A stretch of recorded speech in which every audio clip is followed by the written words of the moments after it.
Yo, what's going on? Welcome back. If you are new, welcome. Today we're going to learn a super easy yet super effective mind reading routine, you could say, and it's all entirely self-working. So if that sounds like something you're interested in, make sure that you stay tuned for the performance. So you're going to start this out by handing the cards to your spectator, and they can shuffle as many times as they'd like. And once they're happy with their shuffle, they're going to hand you the cards back, and you're just going to spread out the cards and have them select any card that they like. Let's say they choose this one right here. I'm going to look away as I show you this. Hopefully I can tilt this up enough for you guys to see that. Once your spectator has looked at the card, that goes right back on top. The card is cut into the packet. From this point, you can go back to your spectator and have them cut the cards as many times as they'd like, and once they're happy, just have them place the cards down on the table. Now you're going to pick them up and tell your spectator, really think about your card. I want you to focus on that card as I spread them across the table. I want you to really focus on the color of your card. So I know it's a black card. Let me get an idea. I don't think it's any of these. None of these. We have a black card. I think it's a face card, so it's not going to be any of these. Let's see. Really focus on your card. Focus, focus, focus. I'm going to go with the Queen of Spades. Instantly, you're able to read their mind and find their exact selection. Let's learn it. Really quickly before we get into the tutorial, I just wanted to say that I noticed that a majority of you are not yet subscribed. So make sure you hit that subscribe button and click that bell so you never miss a video.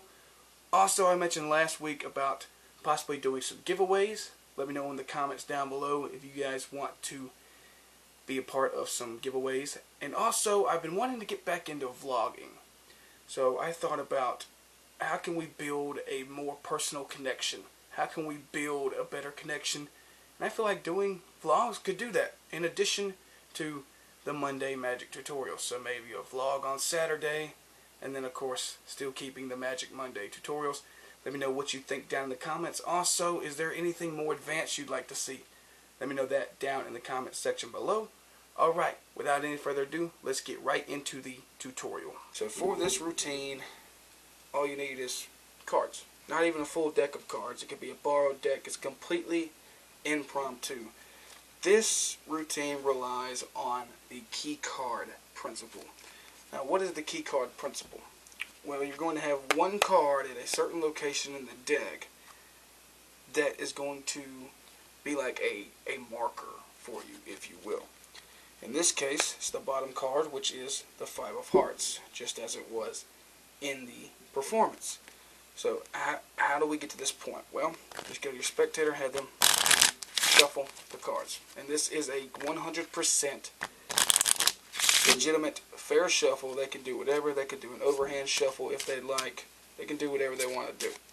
And then as you take the cards back, you're just going to peek at the bottom card. In this case, is the Queen of Clubs. However, in the performance, the key card was the Five of Hearts. So let's put that at the bottom.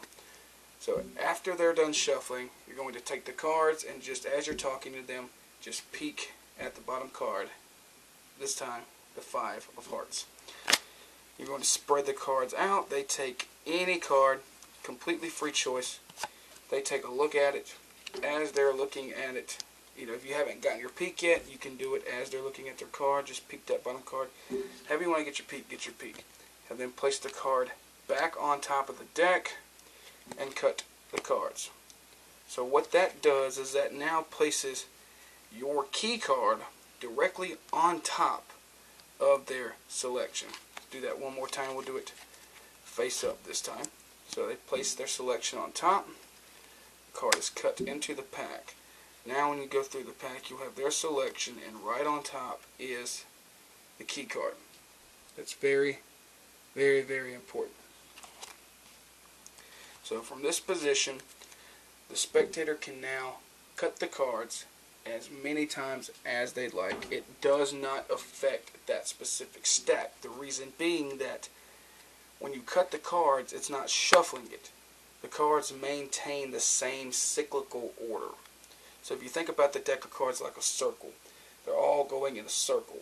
Each card is in the same order. It just may be a different point in where the circle is broken.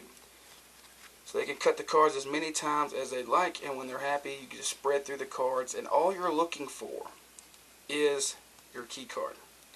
And you automatically know that your key card has a card directly to the right of it.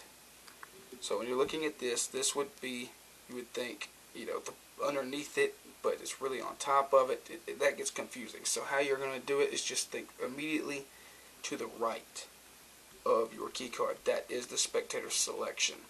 In this case, they're the same color. Gets a little difficult sometimes to really make out what it is, especially if you've done this. If you do this a lot and you get two different color cards, but this time it's the same. It doesn't really matter. It's the same principle regardless, if that makes any sense. So again, your spectator selects the ace of diamonds. It goes on top. You have no idea what their selection is. All you know is five of hearts. That card gets cut into the pack. The spectator can then cut the cards as many times as he or she would like. And when you spread the cards, all you're doing is looking for that key card. In this case, it's right here, meaning that the card directly to the right is their selection. Now, to give an explanation for why I'm spreading the card, I tell them, I want you to go ahead and just think about that card you chose. Think about the card you chose. Try to see it as I spread through the cards. And then you're just building off of that, trying to get a read on them, if you will. So think about the color. Think about the color. I know it's a red card. It's a red card. And just watch their reaction to this. It's incredible. So I know it's a red card. I'm going to say it's one of these. And then you bring all these over. Say it's not a face card. We can get rid of all these. I'm going to say it's an ace. Like when you have something like this, you can say I think it's an ace. But I'm going to go with this ace. The ace of diamonds. And you can pull it out. Or you can go, okay, I know it's a red card. It's not a face card.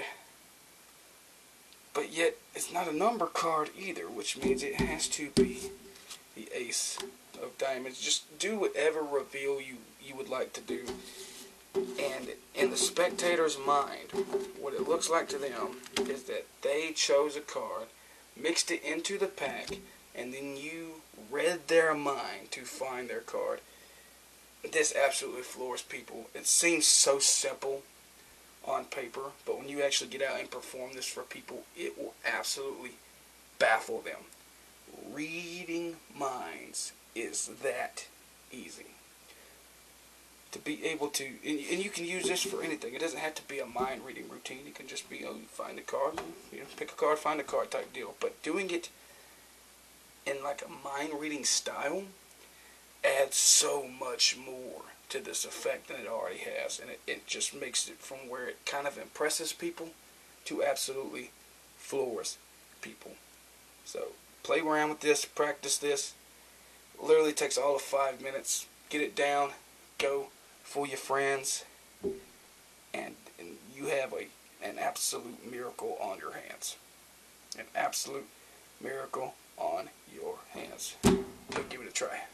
So now you have everything that you need to get out immediately and start performing this routine and start blowing minds instantly. It is super unique when it's done in this manner. I've never seen it done as a mind reading routine, so take with that what you will and go out and start blowing people away. If you put your videos up on Instagram, TikTok, make sure you tag me at JustinJOfficial. I would love to see you guys out here performing this.